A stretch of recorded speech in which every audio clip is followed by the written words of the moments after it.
قرآن مجید معاشرے کی اصلاح کے لیے کیا فرماتا ہے؟ قرآن مجید فرماتا ہے وَلَا تَسْتَوِيَ الْحَسَنَةُ وَلَا السَّيِّئَةُ ادْفَعْ بِالَّتِي هِيَ أَحْسَنُ۔ اچھائی اور برائی برابر نہیں ہے۔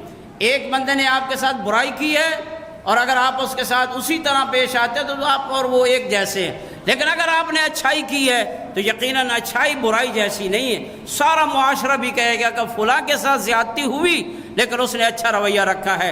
ادفع باللتی ہی احسن، فرمایا جہاں بھی آپ کے ساتھ برائی ہو آپ اس برائی کو اچھائی کے ساتھ اپنے سے دور کریں۔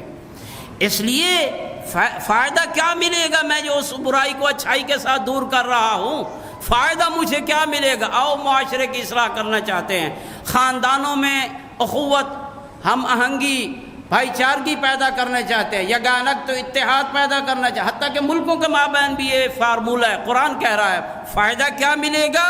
فرمایا فَإِذَا الَّذِي بَيْنَكَ وَبَيْنَهُ عَدَاوَةٌ كَأَنَّهُ وَلِيٌّ حَمِيمٌ۔ اگر آپ نے برائی کو اچھائی سے ٹالا ہے، اس نے برائی کی، آپ نے اچھے آگے سے اچھے انداز میں اس کے ساتھ رویہ رکھا ہے، ایسا نہیں ہے کہ اس نے کوئی بات کر دی تو آپ کہیں میں کوئی طاقت سے کم ہوں، نہیں، آپ نے اپنی انا کو پیچھے رکھ کے اپنے وسیع مفاد کو مد نظر رکھا ہے، ملک کی بقا کو مد نظر رکھا ہے، قوم کی بقا کو مد نظر رکھا ہے، قبیلہ خاندان جو بھی ہے اس کی بقا کو مد نظر رکھا ہے، تو اس برائی کو اچھائی سے ٹالنے کا نتیجہ یہ ملے گا اگر جناب کے اور اس کے درمیان میں بہت زیادہ بغض اور کینہ اور دشمنی بھی ہوئی تو یہ اس اچھائی کی وجہ سے وہ آپ کا بہترین دوست بن جائے گا۔